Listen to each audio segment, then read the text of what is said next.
Hi students, welcome to another video of Smartly Learn. In this video, let's see how to solve the 11th question in exercise 10.2. Prove that the parallelogram circumscribing a circle is a rhombus. So first let's look at the diagram that we need for this.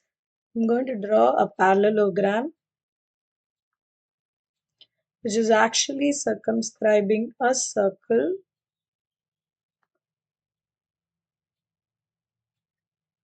Let's mark the corners as needed. So this is going to be A, B, C, and D. That is a parallelogram with center O of a circle. It's circumscribed. So the point of contact will be P, Q, R, and S. So now what is given to us? ABCD is actually a parallelogram. So that is marked to us. Now what we need to do, the points of contacts are P, Q, R and S. So P, Q, R and S are points of tangents to circle. So to prove ABCD is a rhombus. Now let's write out the proof. See, ABCD is a parallelogram. So AB is going to be equal to CD and BC is equal to AD. Why? Because ABCD is a parallelogram. That's given to us. So because of that, opposite sides of parallelogram are equal. So we're writing it out. Now, we also know the tangents from the external point are equal. So I'm going to list out all the tangent points. So AP is equal to AS. PB is going to be equal to BQ. CQ is going to be equal to CR.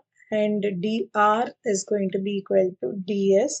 Okay, so length of tangent from same external point are equal. From same external point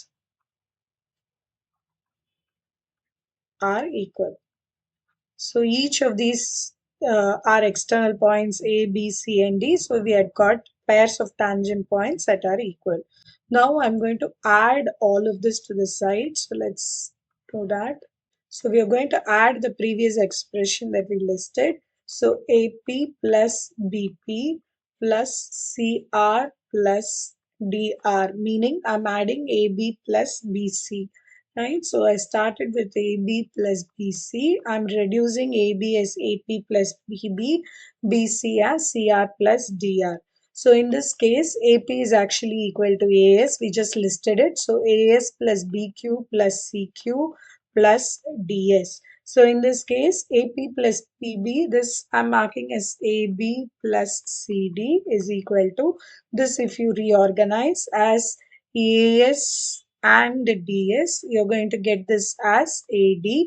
BQ and CQ will become BC. So we have got AB plus CD is equal to BC plus AD. Similarly, because AB is going to be equal to CD, I'm going to write this as 2AB is actually equal to 2 times of AD. Instead of saying BC, I'm going to say 2 times of AD. That means AB is actually equal to AD. Diagrammatically, you see AB is actually AD equal to AD. That is what we have proved. But we already know AB is equal to CD and BC is equal to AD. So I'm going to reorganize, which means AB is equal to AD. We already know it is equal to CD and AD is already equal to BC. So which shows that AB is equal to AD is equal to CD is BC. So which means all the four sides we are declaring as equal. This implies that ABCD is a rhombus. Please remember, we are only going to reorganize the sides and the tangents as we need so that we can reorganize in the opposite direction. That will get us the solution for the proof. So hence proved. In the next video, we will see how to solve the 12th question in this exercise. Please extend your support to me by subscribing to my channel Smartly Learn. You can also reach out to me through my website www.smartlylearn.in for more practice worksheets. Thank you. See you in the next video. Bye.